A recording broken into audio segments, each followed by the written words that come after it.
hola queridos amigos, es un privilegio para mí poder recibirlos en esta transmisión en la cual vamos a estar disfrutando de las fascinantes profecías del libro de Daniel. Es un libro maravilloso, un libro que vamos a poder disfrutar todos juntos, pero bueno, para poder también darle la bienvenida, le vamos a invitar a que ustedes conozcan al pastor Oscar Maldonado, quien va a ser el representante de poder compartir cada una de las enseñanzas que este libro maravilloso nos enseña. Y quiero contar un poquito, aparte de ser mi papá, él es un ministro del Evangelio, un pastor de la Iglesia Adventista del Séptimo Día, que ha servido por 36 años a la Iglesia Adventista en distintos lugares de la Argentina, y tengo el privilegio de darle la bienvenida y también tener el placer de poder escucharlo en esta oportunidad. Bienvenido, Pastor Oscar. Gracias, Pastor Darío. Es un gusto estar con ustedes en esta oportunidad, abriendo la palabra de Dios y estudiando o leyendo la extraordinaria historia de este profeta llamado Daniel. Pero como hablamos de un libro sagrado, tenemos que pedirle a Dios la guía a través del Espíritu Santo para poder entender, tener la inteligencia de interpretar correctamente las frases escritas por el profeta. Así que los invito a que hagamos esta breve oración solicitando la unción de la gracia divina. Amado Padre que estás en los cielos, te damos gracias por la oportunidad de estar aquí en esta hora, abriendo tu palabra y rogándote la unción de tu Espíritu Santo para que nos ilumine en el entendimiento, en la comprensión de este maravilloso libro escrito por el profeta Daniel. Amén. Muchas Mis gracias. queridos amigos, en esta oportunidad tengo la dicha de compartir con ustedes la lectura de un maravilloso libro y lo voy a iniciar de la siguiente manera. Uno de los sueños que tenía como persona conocedora de los rincones preciosos que tiene nuestro querido país, me quedaba una provincia sin conocer. A pesar de que estuve trabajando 12 años en la Patagonia, no había llegado a Ushuaia. Y le dije a mi esposa y a mi hijo Darío, ¿qué les parece si hacemos un viaje para conocer esta provincia que nos tiene como un propósito del camino que estamos transitando? Y fuimos, nos encontramos con familiares, con seres queridos allí en la zona, y una de las excursiones era un viaje en tren a una estación llamada El Fin del Mundo. Cuando subí al tren, con mi esposa nos miramos y dijimos, la última estación se llama El Fin del Mundo.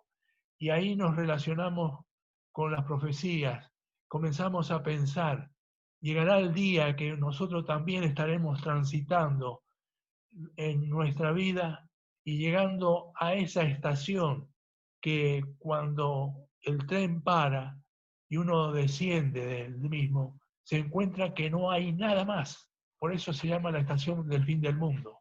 Pero nosotros, por la gracia de Dios, tenemos un tren que ha recorrido 2500 años, estaciones tras estaciones, con un propósito, llevarnos al fin del mundo, al fin del tiempo de gracia. Pero allí no será un lugar desértico, sino que será el encuentro maravilloso con nuestro amado Salvador Jesucristo, cuando Él venga en gloria y majestad a buscar a sus hijos, a sus prometidos. Por eso vamos a comenzar la lectura del libro de Daniel. Y la pregunta que salta en primera instancia, ¿quién era Daniel? ¿Quién era este joven? ¿Y por qué llevaba ese nombre? Bueno, los hebreos colocaban un nombre que estuviera relacionado con los propósitos divinos. Y Daniel significa Dios es mi juez o juicio de Dios. Esto quiere decir que Dios traerá toda obra a juicio, sea buena o sea mala.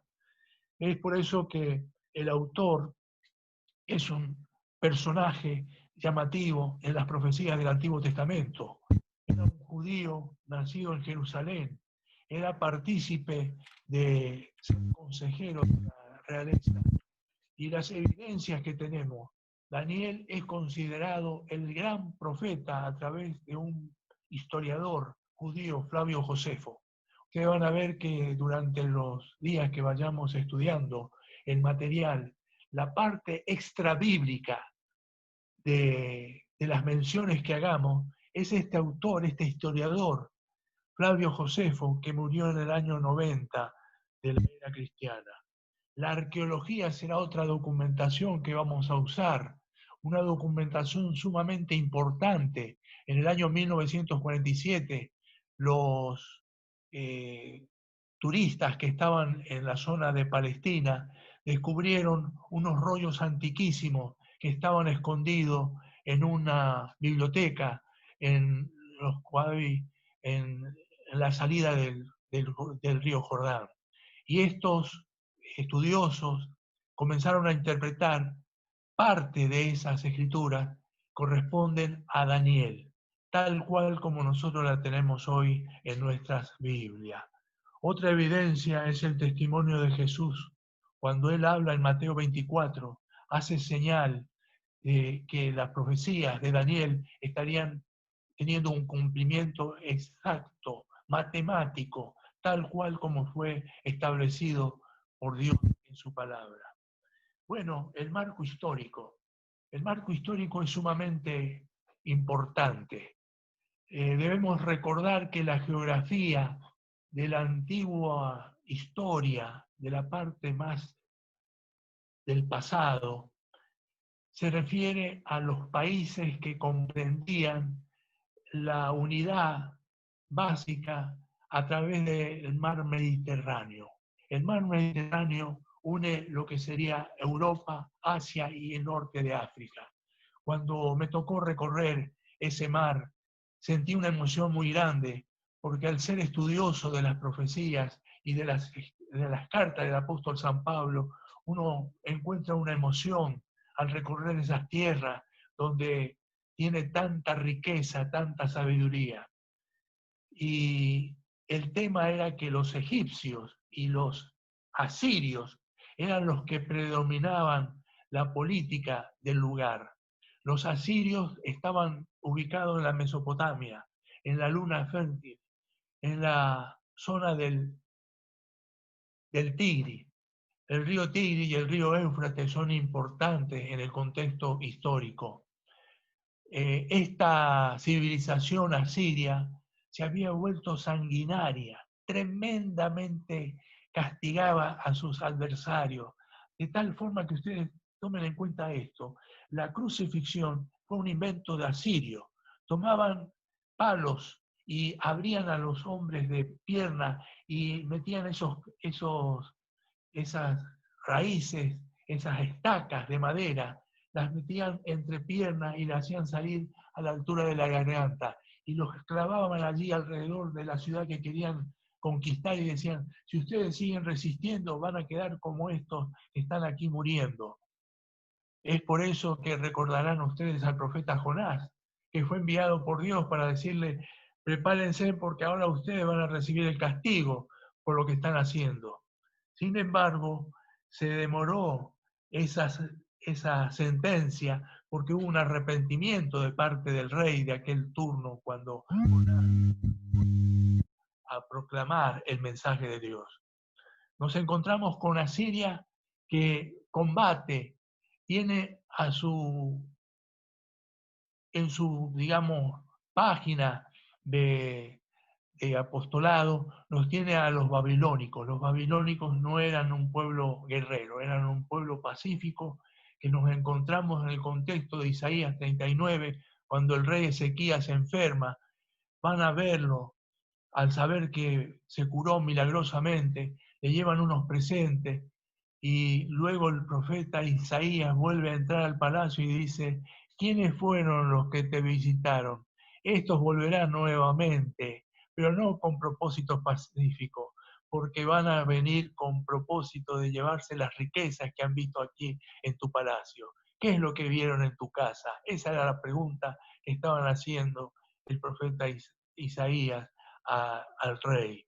Por eso decimos que Asiria cumplía un propósito de liderazgo político y de pronto Nabopolassar con los caldeos se levantaron en armas y atacaron al pueblo asirio, combatiéndolo, destruyéndolo, dejándolo totalmente fuera de combate. Esto ocurrió en el año 629 a.C. y los asirios fueron los que conquistaron Samaria en el 722 y dejaron a los samaritanos totalmente desorientados en el contexto político, social, los desparramaron en todo el territorio conocido de la Mesopotamia y trajeron mujeres para que se casaran con los hombres y trajeron hombres para que se casaran con las mujeres samaritanas. Por eso el contexto político reinante de aquella época era tremenda. Y ahora Nabopolassar se convierte en el nuevo conquistador y transforma la ciudad de Babilonia en el nuevo centro político. Solamente que esta ciudad está sentada o estaba sentada en el río Éufrates, en el otro río de la riqueza mesopotámica. Nabopolassar, con su hijo Nabucodonosor, se lanzan a la conquista de las tierras de allí de la Mesopotamia y de Egipto específicamente. En el año 605, Nabucodonosor tiene una batalla muy importante en Carquemis para combatir contra los egipcios. Y de ahí, meses más tarde, baja a Jerusalén y toma Palestina como propio de su territorio. Y sucede algo muy importante en esa fecha, 605. Al estar Nabucodonosor conquistando Jerusalén, llegando a las tierras de Palestina, de las tierras de los judíos, la tribu que había quedado sin ser conquistada, muere Nabopolassar en Babilonia. Y Nabucodonosor tiene que regresar rápido, pronto, porque alguien puede usurpar su territorio, puede usurpar su trono, su reinado. Y Nabucodonosor toma un par de hombres, de soldados y algunos presos que había seleccionado. Había visto muchachos con buen parecer, muchachos con buen semblante, que podrían ser llevados a la universidad de Babilonia, prepararlos con la mentalidad de Babilonia y traerlos nuevamente a su tierra para que gobernaran con propósitos babilónicos. Ese fue el propósito que tenía Nabucodonosor al llevar a jóvenes para ser preparados en su universidad. Año 605 a.C. Por lo tanto, el marco histórico, vamos a ver la riqueza que tiene, porque el libro de Daniel es el que va a amplificar las profecías de San Juan, el apóstol Juan en el Apocalipsis. Vamos a ver los capítulos que tienen la historia de Daniel propiamente en la ciudad de Babilonia. El capítulo 1 al capítulo 6 es todo lo que le sucedió a Daniel y a sus compañeros estando en Babilonia, que es un antecedente para nosotros, cómo debemos vivir, cuál es el estilo de vida que tenemos que elegir para vivir en los tiempos finales de la historia de la humanidad en la Babilonia.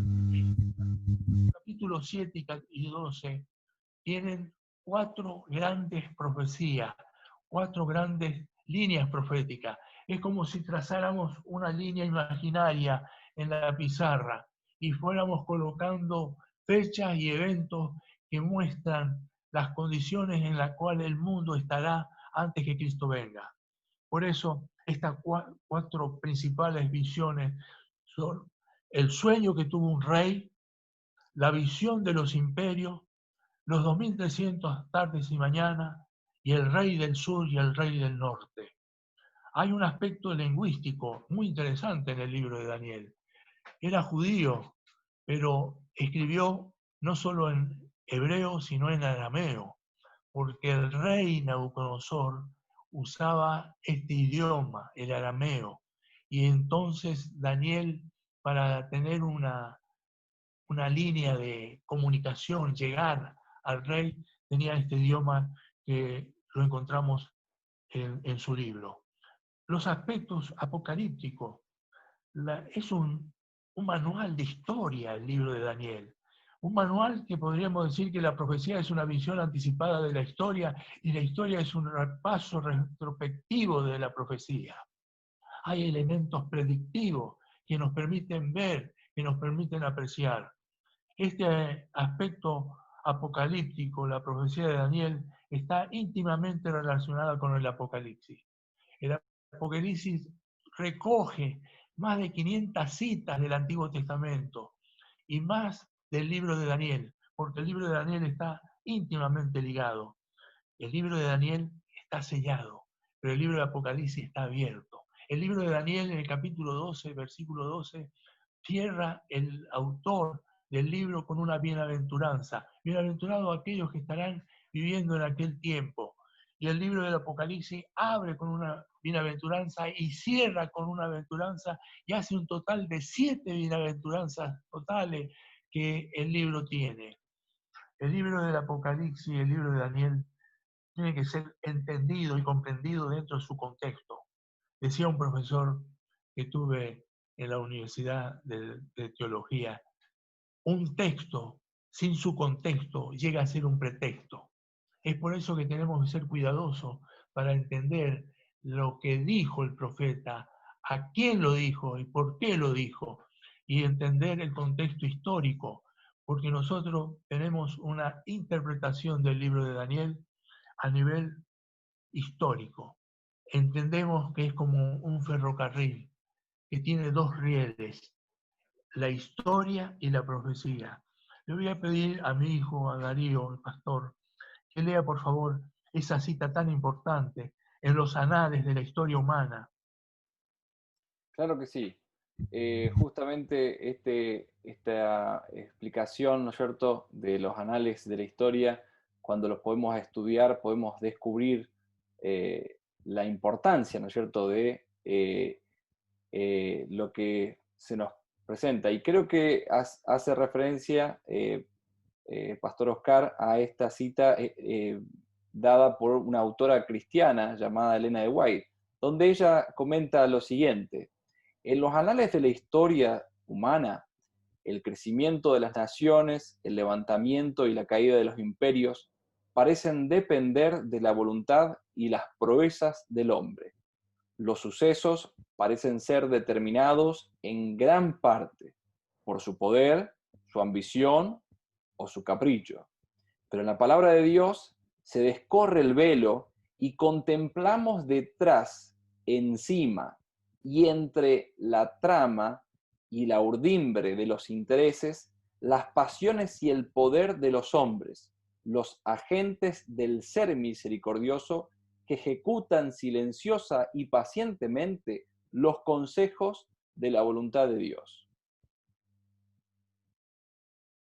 Muy importante este concepto, vertido en la historia del libro de Daniel, porque Daniel fue llevado prisionero, pero no encadenado, no fue a una cárcel común, fue llevado al palacio mismo del rey, vivió con el rey, comía con el rey, estaba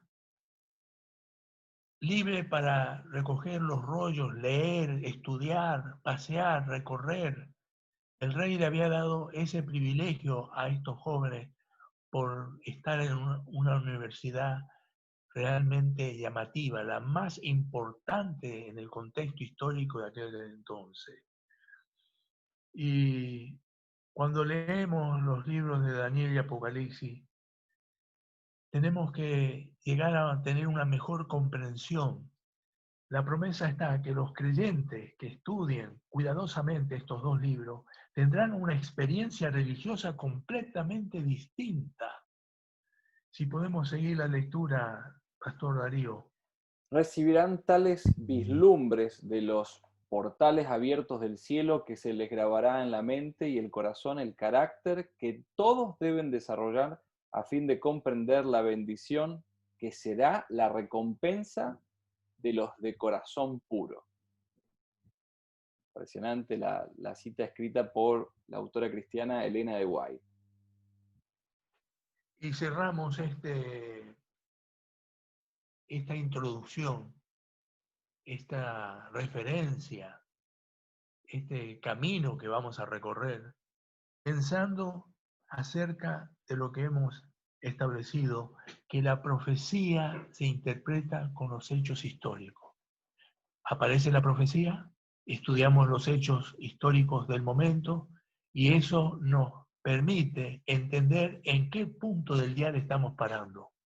A medida que nos acercamos al tiempo de la historia de este mundo, al término de la historia de este mundo, las profecías registradas por Daniel exigen nuestra atención especial, puesto que se relacionan con el tiempo mismo en que estamos viviendo. Con ellas deben vincularse las enseñanzas del último libro del Nuevo Testamento, acerca, ya lo hemos establecido. Satanás ha inducido a muchos a creer que las porciones proféticas de los escritos de Daniel y de Juan, el revelador, no pueden ser comprendidas, pero se ha prometido claramente que hay una bendición especial que acompañará el estudio de estas profecías. Amigos, amigas, vamos a compartir la maravillosa experiencia de estos jóvenes que vivieron en la Babilonia de año 605 antes de Cristo. Nosotros estamos viviendo la Babilonia mística, la Babilonia que aparece en el libro del Apocalipsis. ¿Cómo debemos vivir entonces? Vamos a apreciar esto en el capítulo 1 del libro de Daniel. Muchas gracias, Pastor Oscar Maldonado, por esta hermosa introducción que nos va a ayudar a poder ir adentrándonos a leer este libro maravilloso que nosotros tenemos en la Biblia, el libro de Daniel. Usted si por ahí dice, ¿y de qué está tratando? Bueno, tendrá que buscar entonces allí en los textos bíblicos esa lectura del libro de Daniel, y en el libro de Daniel capítulo 1 le recomendamos para que la próxima vez que nos encontremos usted lo tenga leído para poder entender y comprender lo que vamos a estar compartiendo juntos, pero esta introducción nos hace darnos cuenta del tiempo histórico y sobre todas las cosas algunas herramientas y sobre todas las cosas algunas llaves para poder entender mucho mejor este libro y conocer el contexto histórico. Si le interesó esta presentación y está también llamativo, algo que quisiera conocer mucho más, lo invito a que nos pueda pedir este material que usted está recibiendo o está mirando allí en pantalla. Se llama Las Profecías de Daniel, eventos finales de la historia. Y vamos a poder conocer mucho más, profundizando en la Biblia. Son apenas 8 lecciones que usted va a poder ir teniendo para que poder ir descubriendo grandes vislumbres de esta historia maravillosa que nos cuenta el profeta Daniel, parte, como recién nos comentaba el pastor Oscar Maldonado, parte de su historia personal y parte de una parte profética, ¿no es cierto?, del libro que seguramente usted y yo vamos a disfrutar de todo corazón. Que Dios les bendiga muy ricamente y que tengan ustedes las más ricas bendiciones de parte de nuestro buen Dios, y los esperamos nuevamente para disfrutar juntos de lo que llamamos las fascinantes profecías del libro de Daniel, las profecías bíblicas que nos ha dejado este libro maravilloso.